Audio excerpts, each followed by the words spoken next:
हाँ, अनुच्छेद 29 में क्या है? बैठ जाइए।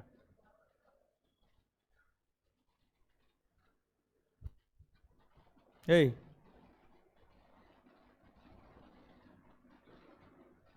ढीठ विद्यार्थी सब नजर नहीं आ रहा है? ढीठ विद्यार्थी को क्वेश्चन पूछने का मन करता है। ढीठ समझते हैं? ढीठ। बैठ जाइए, जवाब नहीं दिया तो हम क्या करेंगे? चलिए आइए देखते हैं। सबसे पहले रीट, WRIT, रीट या याचिका।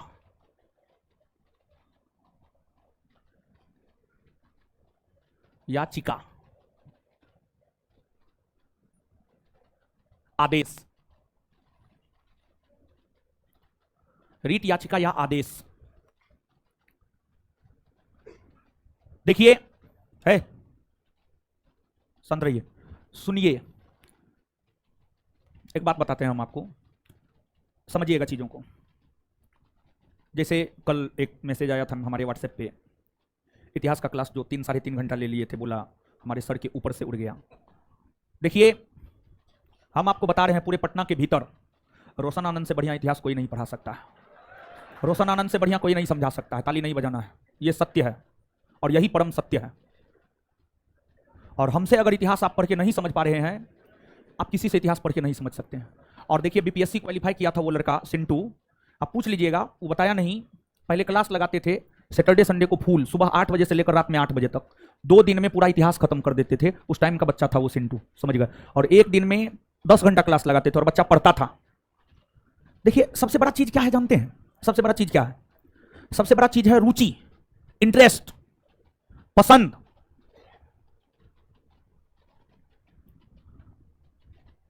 कभी सोचे हैं कि गर्लफ्रेंड से लगातार 8 घंटा बात कर लिए तब पर भी मन नहीं भरा? गर्लफ्रेंड के साथ रात गुजार लिए तब पर भी मन नहीं भरा? क्यों? क्योंकि उसमें रुचि है हमारी, उसमें मजा आता है हमको, इसलिए वहां पर टाइम मायने नहीं रखता है। लेकिन पढ़ने में अगर 3 घंटा के बदला 3.5 घंटा पढ़ा दे तो उसमें टाइम बहुत मायने रखता है। और उसमें यह नहीं कहेगा कि नहीं अब जाते हैं, नहीं अब फोन रख दो, नहीं। तो पढ़ने में रुचि नहीं है तो रुचि जगाइए और हम समझा दे और ऊपर से इतिहास चले जाए। क्या बात करते? उस विद्यार्थी में दोष है, नालायक है वो, उससे कुछ नहीं हो सकता है। तो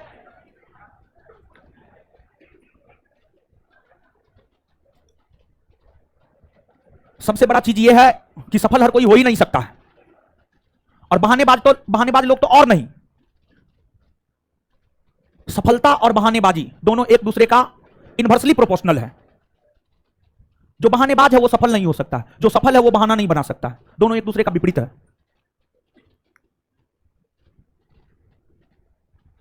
देखिए, मूल अधिकार इसलिए कहा जाता है क्योंकि मूल अधिकार के अगर हनन होते हैं तो उसको बहाल करवाने के लिए न्यायपालिका आदेश जारी कर सकता है, न्यायपालिका याचिका या न्यायपालिका रीट जारी कर सकता है। यही कारण है कि मूल अधिकार को मूल अधिकार कहा जाता है। और अगर बात रीट की करे तो रीट 5 प्रकार का होता है। लेकिन उससे पहले अगर बात रीट जारी करने की करे तो रीट जारी करने का अधिकार सिर्फ और सिर्फ सुप्रीम कोर्ट और हाई कोर्ट को होता है। सुप्रीम कोर्ट अनुच्छेद 32 के तहत रीट जारी करता है और हाई कोर्ट 226 के तहत रीट जारी करता है। ध्यान रखिए यहां पर कि जो सबऑर्डिनेट कोर्ट है अर्थात जो अधीनस्थ न्यायालय है, अधीनस्थ न्यायालय रीट जारी नहीं कर सकता है या अधीनस्थ न्यायालय रीट जारी नहीं करता है। लेकिन सुप्रीम कोर्ट और हाई कोर्ट रीट जारी करता है। अब अगर बात रीट की करे तो जो रीट होता है रीट 5 प्रकार का होता है। अगर बात रीट की करे तो रीट 5 प्रकार का होता है। बंदी प्रत्यक्षीकरण, परमादेश, अधिकार परीक्षा लेख, प्रतिषेध लेख और उत्प्रेषण, यही रीट 5 प्रकार का होता है। बंदी प्रत्यक्षीकरण अर्थात अंग्रेजी में हेबियस कॉर्पस, परमादेश यानी अंग्रेजी में मेंडामस, अधिकार परीक्षा लेख यानी अंग्रेजी में क्यो वारंटो, फिर प्रतिषेध यानी प्रोहिबिशन और उत्प्रेषण सेटियोरी। अब यहां पर हम लोग यह देखेंगे बंदी प्रत्यक्षीकरण रीट क्या है, परमादेश क्या है, अधिकार परीक्षा क्या है, प्रतिषेध क्या है और उत्प्रेषण क्या है, ये सब चीज देखेंगे हम लोग। लेकिन उससे पहले एक बात को आप जानिए कि जो आपको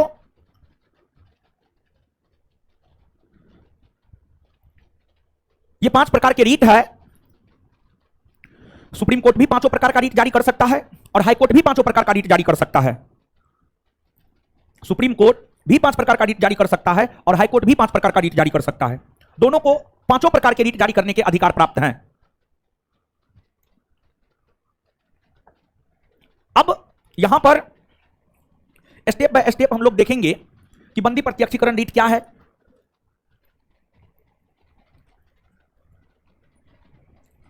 सबसे पहला बंदी प्रत्यक्षीकरण रीट, और पिछले क्लास में जहां तक हमें स्मरण है कि सुप्रीम कोर्ट और हाई कोर्ट जो दोनों रीट जारी करता है, दोनों के रीट जारी करने में क्या अंतर है, इस बात से हम आपको पिछले क्लास में अवगत करवा चुके हैं। तो इसलिए आज के सेशन में हम लोग बंदी प्रत्यक्षीकरण है क्या, उत्प्रेषण है क्या, प्रतिषेध है क्या, इसकी चर्चा हम आपके साथ करेंगे। तो सबसे पहला है बंदी प्रत्यक्षीकरण।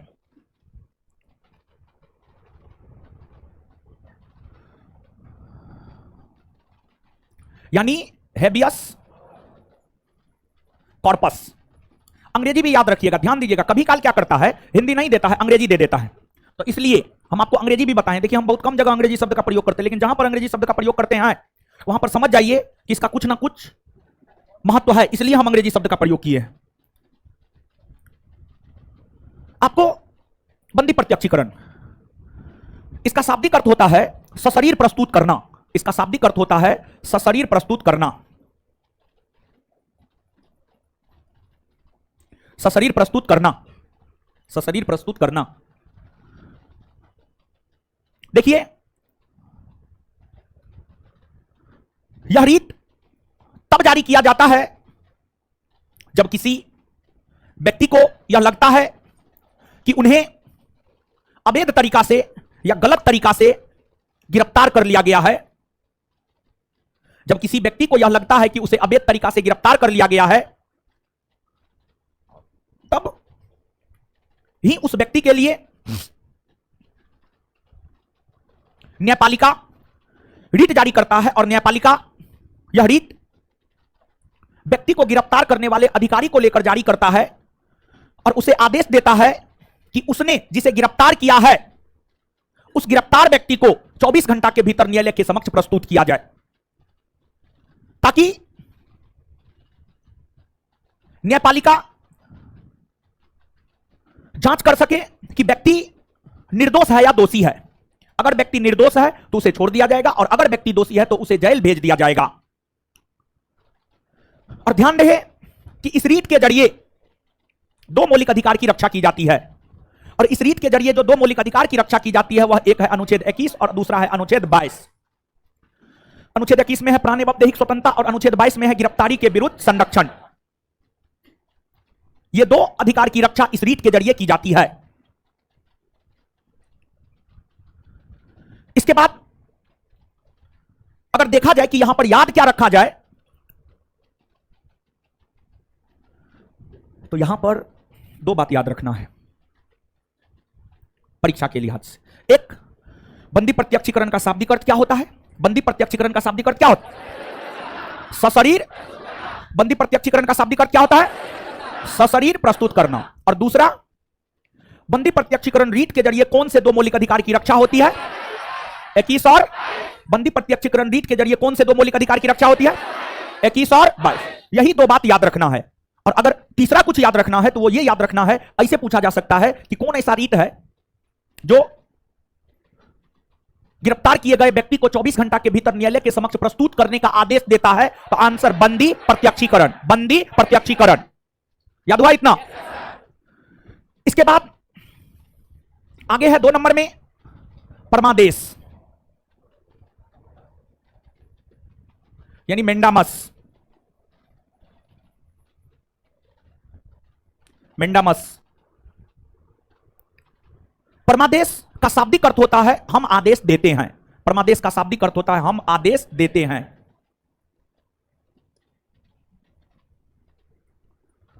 देखिए, यह रीट यानी परमादेश रीट, परमादेश रीट को अगर देखा जाए तो यह रीट तब जारी किया जाता है जब किसी लोक महत्व के पद पर बैठे पदाधिकारी अपने कर्तव्यों का निर्वहन सही ढंग से नहीं करता है। एक बार फिर से सुनिएगा, जब किसी लोक महत्व के पद पर बैठे पदाधिकारी अपने कर्तव्यों का निर्वहन नहीं करता है, तब उस पदाधिकारी को न्यायपालिका काम करने के लिए आदेश देने हेतु जो रीट जारी करता है उसी को परमादेश रीट कहा जाता है। मतलब मान लिया जाए प्रधानमंत्री पद पर आसीन श्री मोदी जी प्रधानमंत्री के कर्तव्यों का निर्वहन नहीं कर रहे हैं, मुख्यमंत्री पद पर आसीन नीतीश कुमार जी अगर मुख्यमंत्री के कर्तव्यों का निर्वहन नहीं कर रहे हैं, या फिर कोई प्रशासनिक पदाधिकारी अपने कर्तव्यों का निर्वहन नहीं कर रहे हैं, तो इस स्थिति में न्यायपालिका आदेश देगा और कहेगा कि आप अपने काम का निर्वहन सही ढंग से कीजिए। ध्यान रहे कि यह रीट 3 प्रकार के लोगों को लेकर जारी नहीं किया जा सकता है। जो 3 प्रकार के लोगों को लेकर यह रीट जारी नहीं किया जा सकता है, एक राष्ट्रपति, दूसरा राज्यपाल और तीसरा प्राइवेट व्यक्ति। प्राइवेट व्यक्ति, प्राइवेट संस्थान।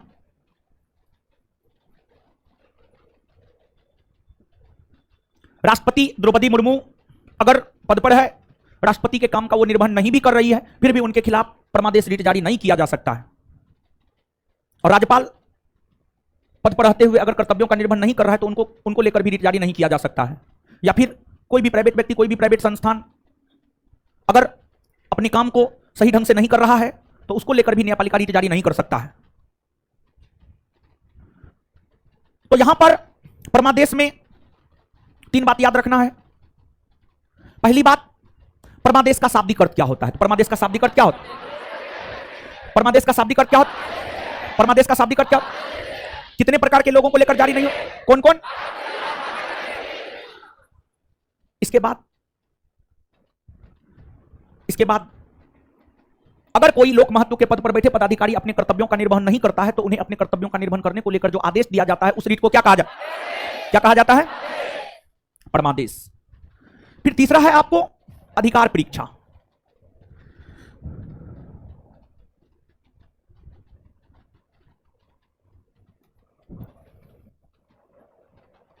क्यों वारंटो।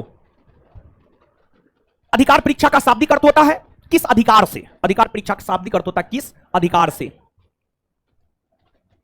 किस अधिकार से? किस अधिकार से? देखिए, इस रीट के जरिए, अधिकार परीक्षा रीट के जरिए किसी भी पद पर बैठे लोगों के पद के वैधानिकता की जांच की जाती है। मतलब यह है, मान लिया जाए कि राष्ट्रपति के पद पर श्रीमती द्रौपदी मुर्मू आसीन है, तो क्या द्रौपदी मुर्मू सही तरीका से, उचित विधि के तहत, उचित प्रक्रिया के तहत राष्ट्रपति निर्वाचित हुई है या नहीं हुई है, इसकी जांच न्यायपालिका कर सकता है। और किसी भी संवैधानिक पद के वैधानिकता की जांच जो न्यायपालिका करता है, जिस रीट के जरिए न्यायपालिका करता है, वही रीट अधिकार परीक्षा रीट कहलाता है। और ध्यान रहे कि यह रीट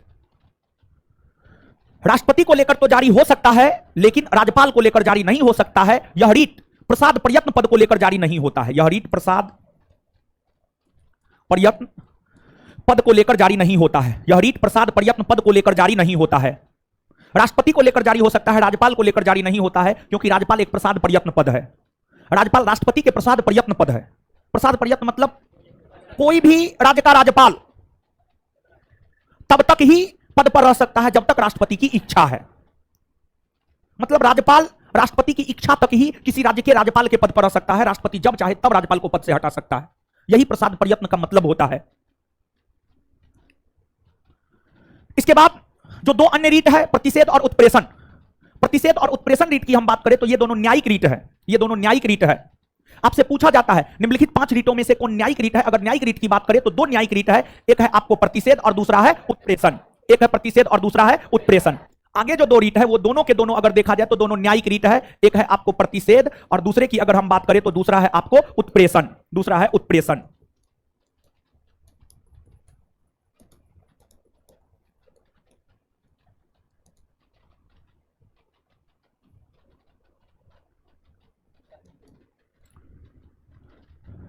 आपको ये दोनों न्यायिक रीट है। अब सवाल ये खड़ा होता है कि न्यायिक रीट कहां किसे जाता है। न्यायिक रीट कहां किसे जाता है। न्यायिक रीट कहां किसे जाता है। न्यायिक रीट उस रीट को कहा जाता है जो रीट ऊपर के न्यायालय नीचे के न्यायालय को लेकर जारी करता है। जब कोई रीट ऊपर के न्यायालय नीचे के न्यायालय को लेकर जारी करता है उसी रीट को न्यायिक रीट कहा जाता है। भारत में न्यायिक व्यवस्था में सबसे ऊपर में सर्वोच्च न्यायालय है, उसके नीचे हाई कोर्ट है, उसके नीचे सबऑर्डिनेट कोर्ट है। जब सुप्रीम कोर्ट या सर्वोच्च न्यायालय हाई कोर्ट के लिए रीट जारी करता है या जब हाई कोर्ट सबऑर्डिनेट कोर्ट के लिए रीट जारी करता है, यानी जब ऊपर के न्यायालय नीचे के न्यायालय को लेकर रीट जारी करता है तो उसी को न्यायिक रीट कहा जाता है। या फिर ऊपरी न्यायालयों के द्वारा निचली न्यायालयों के लिए जो आदेश जारी किया जाता है उसी को न्यायिक रीट कहा जाता है। ये दोनों REET supreme court high court के लिए जारी करता है और हाई कोर्ट सबऑर्डिनेट कोर्ट के लिए जारी करता है। सबसे पहली बात तो यही है, ये दोनों न्यायिक रीट है। अब अगली बात यह है कि प्रतिषेध का शाब्दिक अर्थ होता है रोकना और उत्प्रेषण का शाब्दिक अर्थ होता है प्रमाणित होना। दूसरी बात, प्रतिषेध रीट कब जारी किया जाता है। देखिए प्रतिषेध रीट क्या है, कब जारी किया जाता है, इसको आप समझिएगा। ऊपर के न्यायालय नीचे के न्यायालय को आदेश देता है कि वैसे मामले जो आपके अधिकार क्षेत्र में नहीं है उसको लेकर आप निर्णय नहीं करेंगे। मतलब ऊपरी अदालत निचली अदालत को निर्णय करने से रोकता है। जब ऊपरी अदालत निचली अदालत को निर्णय करने से रोकता है इसी रीट को प्रतिषेध रीट कहा जाता है। उत्प्रेषण, जब कोई मामला निचली अदालत में लंबित हो और निचली अदालत उस पर निर्णय नहीं कर पा रही हो तो इस स्थिति में ऊपरी अदालत निचली अदालत को आदेश देता है और कहता है अपने आदेश में कि निचली अदालत के पास जो लंबित मामला है उस मामला को निचली अदालत ऊपरी अदालत में भेजे ताकि निर्णय किया जा सके। इसी को उत्प्रेषण रीट कहा जाता है। एक बार फिर से इस बात को समझिएगा। प्रतिषेध, जब ऊपरी अदालत सुप्रीम कोर्ट निचली अदालत को हाई कोर्ट को उसके कार्य क्षेत्र से बाहर जाकर कार्य करने से रोकता है, यानी जब सुप्रीम कोर्ट हाई कोर्ट को कहता है, यानी जब ऊपरी अदालत निचली अदालत को कहता है कि जो मामला आपके अधिकार क्षेत्र में नहीं है उस पर निर्णय आप नहीं दीजिए। जैसे एक और एग्जांपल के तौर पर आप समझेंगे, जैसे अगर 2 राज्यों के बीच विवाद होता है तो इसका निपटारा करने का अधिकार सुप्रीम कोर्ट को है। मतलब बिहार और झारखंड के बीच विवाद हो गया, इसका निपटारा करने का अधिकार सुप्रीम कोर्ट को है। मान लिया जाए कि बिहार का हाईकोर्ट पटना, झारखंड का हाईकोर्ट रांची, दोनों अपने में जो है निर्णय करने लगा, तो भारत का सुप्रीम कोर्ट दोनों हाईकोर्ट को कहेगा कि यह मामला आपके अधिकार क्षेत्र में नहीं है, इसलिए आप इस पर निर्णय नहीं कर सकते हैं। मतलब जब ऊपरी अदालत निचली अदालत को काम करने से रोकता है तो वही कहलाता है प्रतिषेध। क्या कहलाता है? प्रतिषेध। आप कुछ दिमाग में घुसा? हाँ। इसके बाद उत्प्रेषण, एग्जाम्पल के तौर पर समझिएगा। मान लिया जाए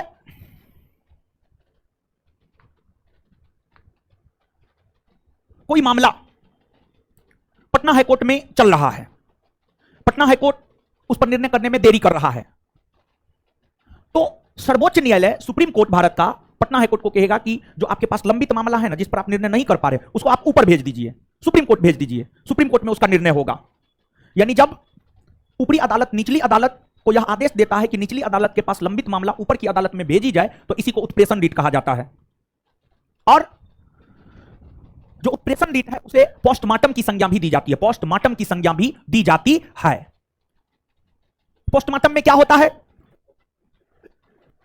चीर फाड़ करके जो है पता लगाया जाता है मृत्यु का कारण क्या है।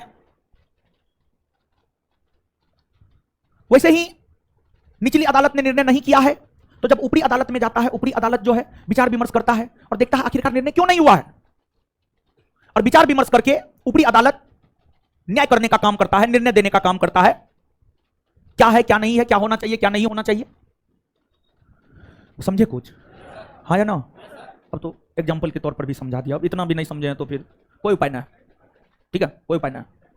समझे? बताइए, अधिकार परीक्षा का शाब्दिक अर्थ क्या होता है?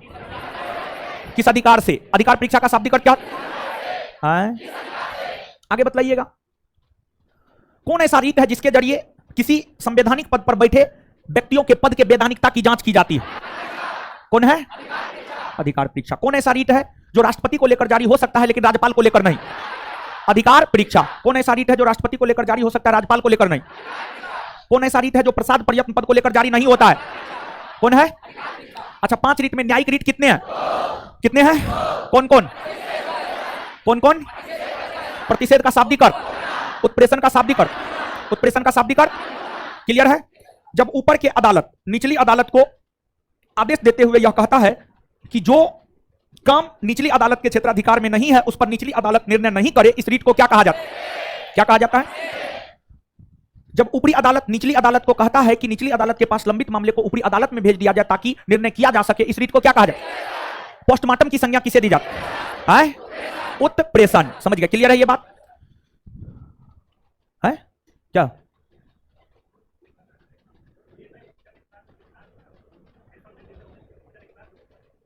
अच्छा, निर्णय हो जाने के बाद कॉमन सेंस है, भगवान कॉमन सेंस दिया है?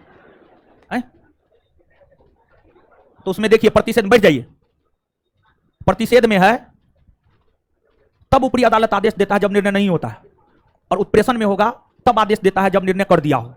यही ना है? अरे बोलिए ना, यही ना जी? है? तो निर्णय नहीं होने से पहले बोलता है ऊपर भेज दीजिए, मतलब जो आपके क्षेत्राधिकार में नहीं है उस पर निर्णय मत कीजिए आप। एक बात स्वयं सोचिए ना आप, अरे सुनिए ना जी, एक बात स्वयं सोचिए आप। मान लिया जाए कि आपके क्षेत्राधिकार में जो चीज है आप उसी को लेकर काम कीजिएगा, आप उसी को लेकर काम कीजिएगा, हाँ या ना? नहीं कीजिएगा। तो हाईकोर्ट मान लिया जाए कि अगर कोई मामला की सुनवाई कर रहा है, मतलब वो चीज हाईकोर्ट के क्षेत्राधिकार में है, लेकिन क्षेत्राधिकार में होते हुए भी हाईकोर्ट निर्णय नहीं कर पाया। हाईकोर्ट में चर्चा हुआ, सब चीज हुआ, डेट पर डेट पड़ा, सब चीज हुआ, लेकिन हाईकोर्ट फाइनल डिसीजन नहीं दे पाया। वो क्षेत्राधिकार में हाईकोर्ट के ही है, लेकिन हाईकोर्ट फाइनल डिसीजन नहीं दे पाया। तरीके सुनो, मारेंगे चप्पल से मुंह तोड़ देंगे, जितना समझा रहे समझो। नहीं समझ में आया छोड़ दो, सीधा बात। जो लिखा हो वही तो समझा रहे, नोट हम लिखेंगे, तू लिखा है पूरा सुना है तुम? नहीं समझ में आया छोड़ दो, सीधा बात। समझा रहे तो मुंह बंद करके सुनेगा ना जी? इसमें लिखा हुआ, उसमें क्या लिखा हुआ हम लिखे, हमको नहीं पता है क्या लिखा हुआ है। इसमें लिखा हुआ, तुमको हमको बताना पड़ेगा कि उसमें क्या लिखा हुआ है। एक बार बताया तो हमको समझ में नहीं आया। चलिए अब आगे आ जाइए,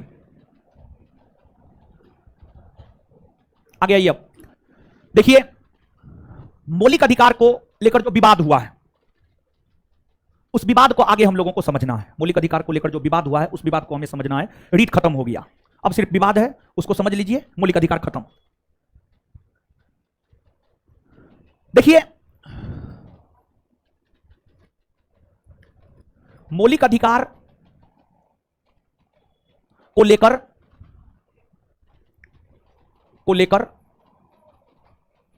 कार्यपालिका, कार्यपालिका नहीं, सॉरी, विधायिका और न्यायपालिका के बीच विवाद। मौलिक अधिकार को लेकर विधायिका और न्यायपालिका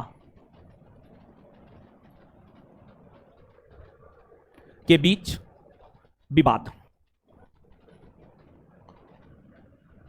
मौलिक अधिकार को लेकर, फंडामेंटल राइट को लेकर विधायिका और न्यायपालिका के बीच विवाद। देखिए, विधायिका, विधायिका का मतलब होता है भारत की संसद, और भारत की संसद का मतलब होता है लोकसभा, राज्यसभा, और राष्ट्रपति भी होता है, लेकिन मूल तौर पर लोकसभा, राज्यसभा। और न्यायपालिका का मतलब होता है सुप्रीम कोर्ट और हाई कोर्ट। तो विधायिका, विधायिका का मतलब संसद, और न्यायपालिका, न्यायपालिका का मतलब सुप्रीम कोर्ट। तो जब वर्ष 1950 में भारत का संविधान लागू हुआ, वर्ष 1950 से वर्ष 1967 ईस्वी तक, वर्ष 1950 से 1967 ईस्वी तक यह मान्यता रही कि फंडामेंटल राइट में अर्थात मौलिक अधिकार में संशोधन संसद करेगी, संसद करेगी।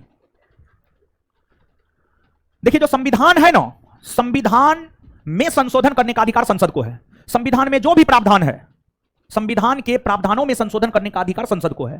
मौलिक अधिकार भारत के संविधान में है, तो मौलिक अधिकार में संशोधन करने का अधिकार भारत की संसद को है। वर्ष 1950 से लेकर 1967 तक यह मान्यता रही कि फंडामेंटल राइट में अर्थात मौलिक अधिकार में संशोधन करने का अधिकार भारत की संसद को है। मौलिक अधिकार में संशोधन करने का अधिकार भारत की संसद को है। लेकिन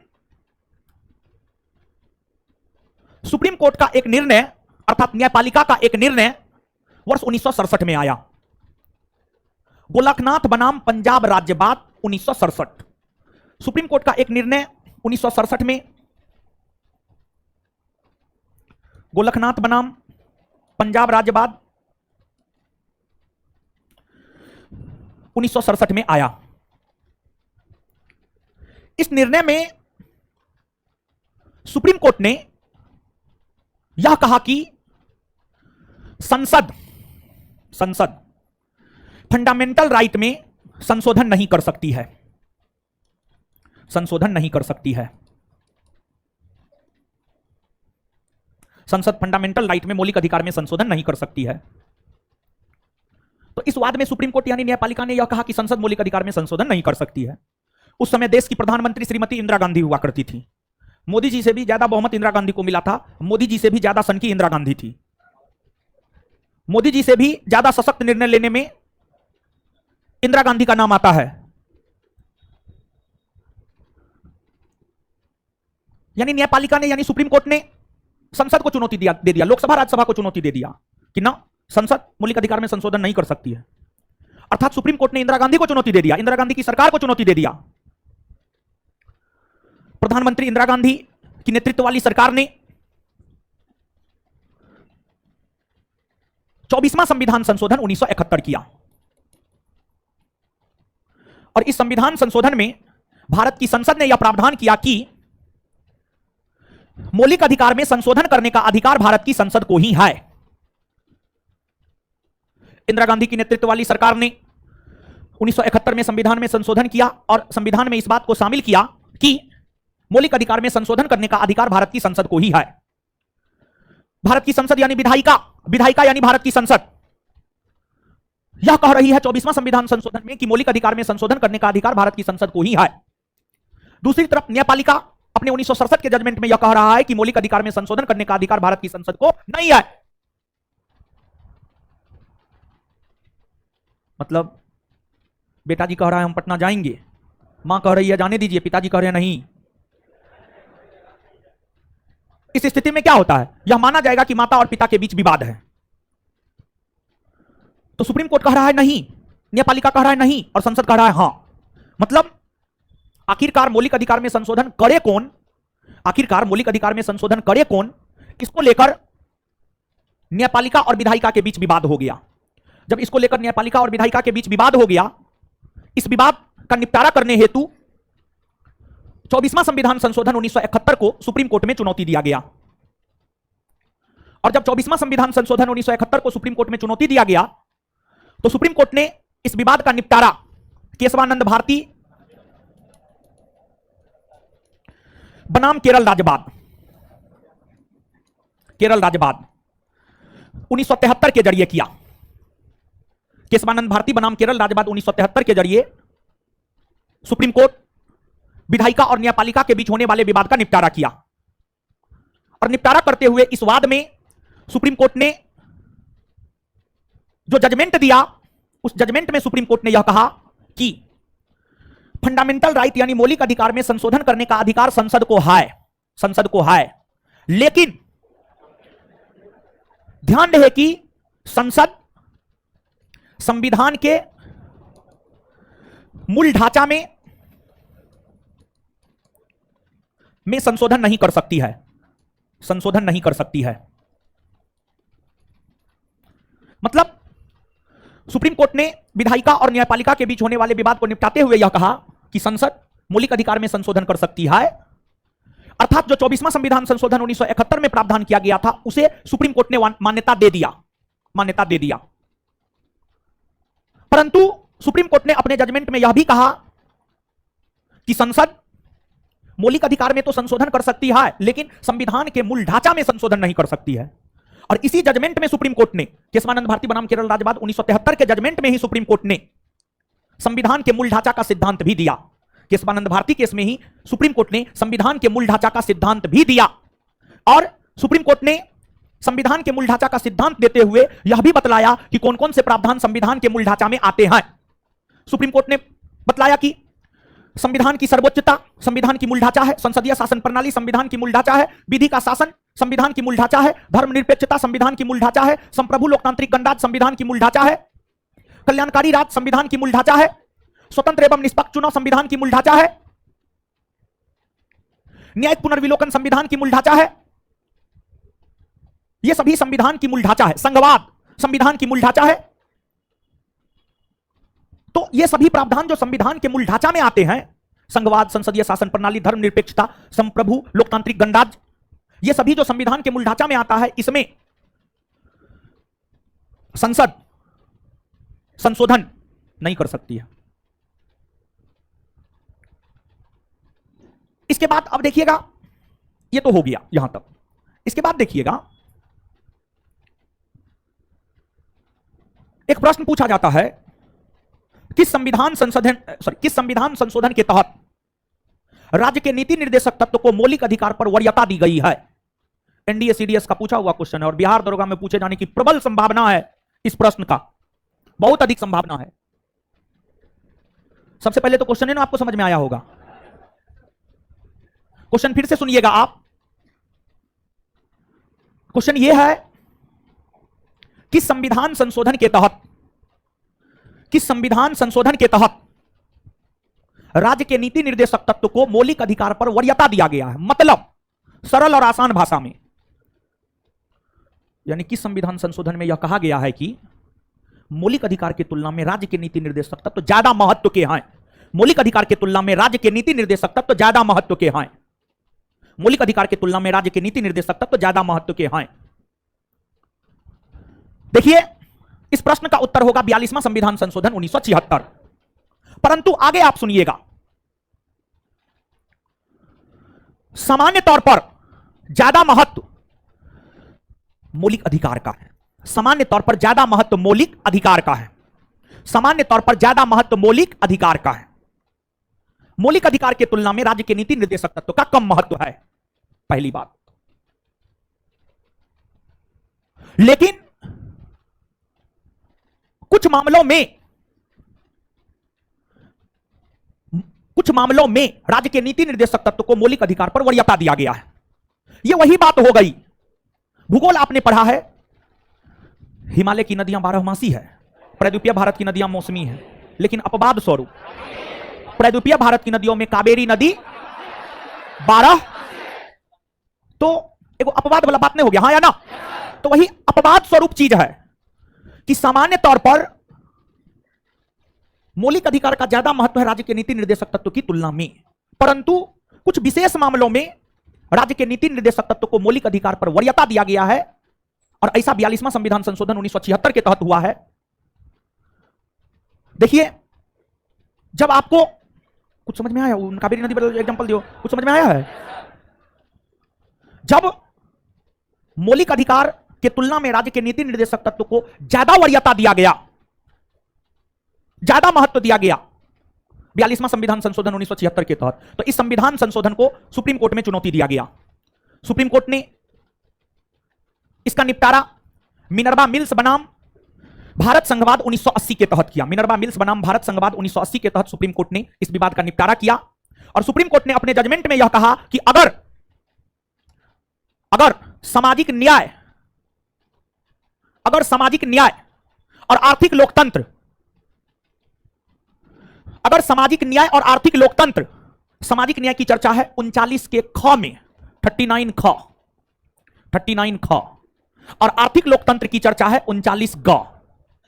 सुप्रीम कोर्ट ने मिनर्वा मिल्स बनाम भारत संघवाद 1980 के अपने जजमेंट में यह कहा कि अगर सामाजिक न्याय और आर्थिक लोकतंत्र की स्थापना से संबंधित कोई विधि राज्य के नीति निर्देशक तत्व के प्रावधानों के तहत लागू करना है, तो इस परिस्थिति में मौलिक अधिकार की तुलना में राज्य के नीति निर्देशक तत्व का ज्यादा महत्व है। अब यहां पर एक है सामाजिक न्याय और आर्थिक लोकतंत्र। सामाजिक न्याय, समाज में सभी लोग एक समान हैं, समाज में छुआछूत की भावना ना हो, उच्च नीच की भावना ना हो, हर कोई मिलजुल कर रहे, यही तो सामाजिक न्याय है। हर किसी को समाज में एक समान अधिकार हो। लालू यादव को लोग इतना क्यों पसंद करते हैं? सामाजिक न्याय को लेकर, सामाजिक न्याय को लेकर, सामाजिक न्याय के क्षेत्र में लालू यादव का बहुत बड़ा योगदान रहा है, अतुलनीय और अद्वितीय योगदान रहा है। आपको वर्ष 1990 में लालू जी मुख्यमंत्री बने थे बिहार के, उससे पहले बिहार में अग्री जाति के लोग, यानी फॉरवर्ड कास्ट के लोग, पिछड़ी जाति के लोगों को है, अग्री जाति के लोग पिछड़ी जाति के लोगों के साथ छुआछूत की भावना करता था, बोलने नहीं देता था, मतदान करने नहीं देता था।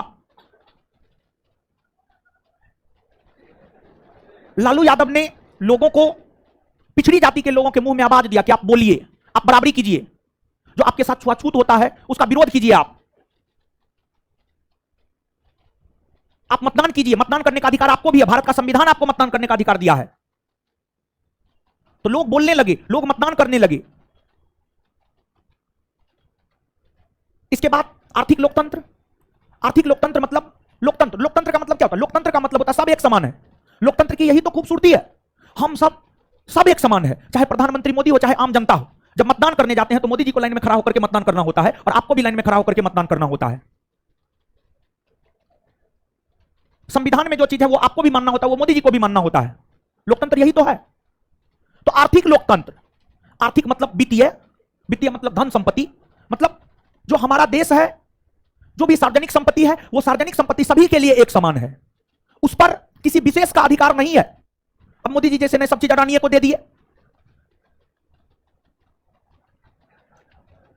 तो जो 42वां संविधान संशोधन 1976 के तहत मौलिक अधिकार की तुलना में राज्य के नीति निर्देशक तत्व को ज्यादा वरीयता दिया गया,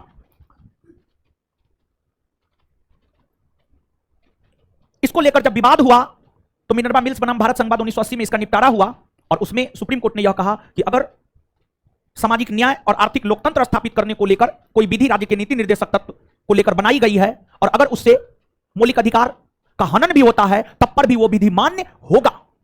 यह चीज है। इस प्रकार मौलिक अधिकार आपका खत्म हुआ। मौलिक अधिकार के बाद अगला चैप्टर है हम लोगों का राज्य के नीति निर्देशक तत्व।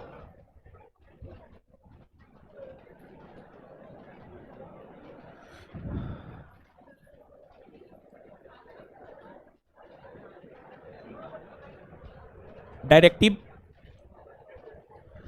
प्रिंसिपल्स ऑफ स्टेट पॉलिसी, अर्थात शॉर्ट में डीपीएसपी। जहां भी हमें राज्य के नीति निर्देशक तत्व शब्द का प्रयोग करना होगा वहां पर हम डीपीएसपी शब्द का प्रयोग करेंगे। डीपीएसपी का मतलब हर जगह आप समझेंगे राज्य के नीति निर्देशक तत्व। क्लियर है? अब इस चैप्टर की शुरुआत करेंगे, लेकिन उससे पहले समझा रहे हैं, समझिए, ठीक है? पढ़ने के लिए देते हैं रूम के लिए, यहां पढ़ना है, ठीक है? चलिए दीजिए। अब इसमें जो है कुछ चीज मौलिक अधिकार में पहले लिखिए और फिर जो है हम आपको याद करवाएंगे और तब ना डीपीएसपी पढ़ाएंगे, ऐसे थोड़े पढ़ाएंगे।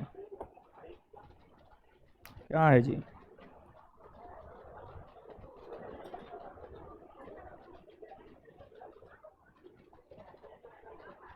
रीट, चलिए परमादेश, रीट में सब चीज लिखा हुआ है। नीचे से एक लाइन लिखिएगा, प्रतिषेध और उत्प्रेषण, प्रतिषेध और उत्प्रेषण न्यायिक रीट है लिखा हुआ? अच्छा ठीक है, तब छोड़ दीजिए, है लिखा हुआ तब छोड़ दीजिए। चलिए ठीक है, विवाद भी है, ये है। सुप्रीम कोर्ट ने गोलकनाथ बनाम पंजाब ने यह कहा कि संसद मौलिक अधिकार में संशोधन नहीं कर सकती है। ठीक है, भारतीय संसद ने 24वां संविधान में मौलिक अधिकार में संसद संशोधन कर सकती है। चलिए अब इसमें विवाद वाला में 2-3 पॉइंट लिखिए। हैं, लिख पाए? लिख पाए हुए? लिख पाए हुए? बता भी दिए थे, पहले भी बताए थे। तो ठीक है, तो कहा है बताना नहीं चाहिए जी, सब चीज हो गया। अच्छा कोई बात नहीं, जान लिए तो हानि कर गया है। मिनर्वा मिल्स वाला बताए थे, इन्हें बताए थे। मिनर्वा मिल्स वाला लिखा है 42वां संविधान संशोधन वाला नहीं लिखा है, तो उसी को बताने क्रम में कुछ नया बता ना दिए। हाँ भले नहीं रोके, नहीं तो फिर मिनर्वा मिल्स वाला नहीं बता पाते। और लिखिए, बाद बाकी गोलकनाथ वाला है ये है, केशवानंद भारती वाला है ये है। संविधान के मूल ढांचा में क्या क्या आता है वो लिखा दिया है, वो लिखा हुआ है ना। चलिए ठीक है, तो 42वां और मिनर्वा मिल्स वाला ये 2 पॉइंट लिखना, यही ना जी? तो लिखिए। हाँ क्या वाला नहीं है? नानी गांव वाला नहीं है, दादी गांव वाला नहीं है। लिखिए 42वां संविधान संशोधन, 42वां संविधान संशोधन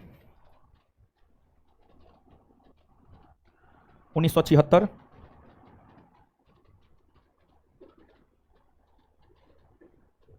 के द्वारा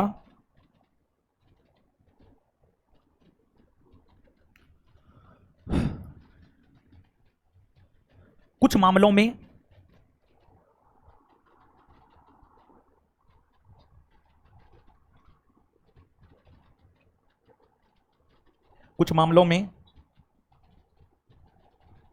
कुछ मामलों में मौलिक अधिकार के तुलना में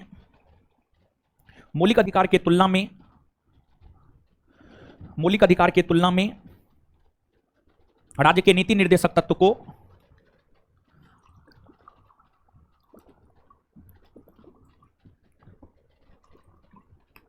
मौलिक अधिकार की तुलना में राज्य के नीति निर्देशक तत्व को ज्यादा वरीयता दिया गया है।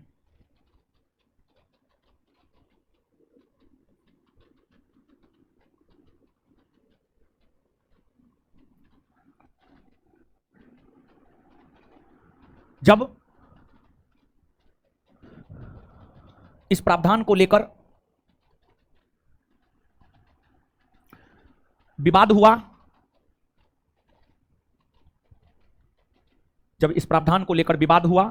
तो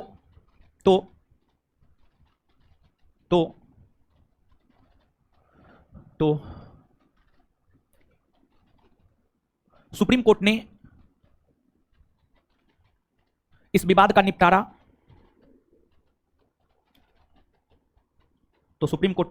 निपटारा मिनर्वा मिल्स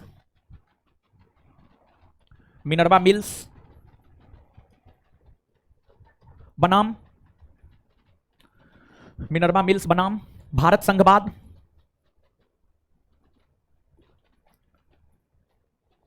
मिनर्वा मिल्स बनाम भारत संघवाद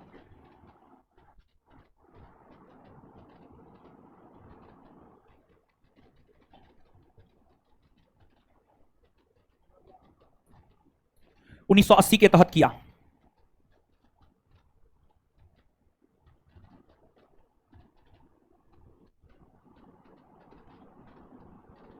1980 के तहत किया।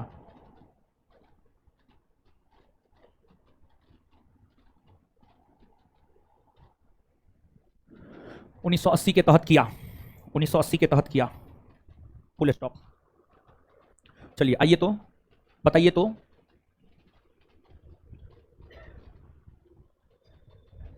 किस वाद में सुप्रीम कोर्ट ने यह कहा कि संसद मौलिक अधिकार में संशोधन नहीं कर सकती? कि संविधान संशोधन में यह प्रावधान किया गया कि संसद ही मौलिक अधिकार में संशोधन कर सकती? किस वाद में सुप्रीम कोर्ट ने यह कहा कि मौलिक अधिकार में संशोधन करने का अधिकार संसद को ही है? किस वाद में सुप्रीम कोर्ट ने संविधान के मूल ढांचा का सिद्धांत दिया? क्या संसद संविधान के मूल ढांचा में संशोधन कर सकती है? नहीं। आगे बतलाइएगा कि संविधान संशोधन के तहत मौलिक अधिकार की तुलना में राज्य के नीति निर्देशक तत्व को ज्यादा वरीयता दिया। क्लियर है ये बात? जब ये प्रावधान हुए तो इसको लेकर विवाद हुए तो इसका निपटारा सुप्रीम कोर्ट किस जजमेंट के जरिए किया? मिनर्वा मिल्स बनाम भारत संघवाद 1900, भारत संघवाद 1900। क्लियर है, याद होने गया? मौलिक अधिकार खत्म ना। चलिए और पढ़िएगा। जो नालायक सब है ऊपर के क्या करेगा? चलिए समझिए अब राज्य के नीति निर्देशक तत्व। देखिए आपको जो है इंडियन पॉलिटी में मौलिक अधिकार तक पढ़ा दिया गया है। जो आपको होमवर्क दे रहे हैं इस सप्ताह, ऐसे तो होमवर्क आ जाएगा टेलीग्राम चैनल पर और बैच में हर जगह दे देंगे लिख करके, रात में, आज रात में दे देंगे या कल सुबह से पहले दे देंगे। सामान्य तौर पर सोमवार को सुबह हम भेजते हैं, तो आज रात में ही प्रयास करेंगे भेज देने का टेलीग्राम चैनल पर और एप्लीकेशन पर भेज देंगे। और ऑनलाइन वाले लोग, आप लोग से भी रिक्वेस्ट है कि उस होमवर्क सीरीज में पार्टिसिपेट कीजिए।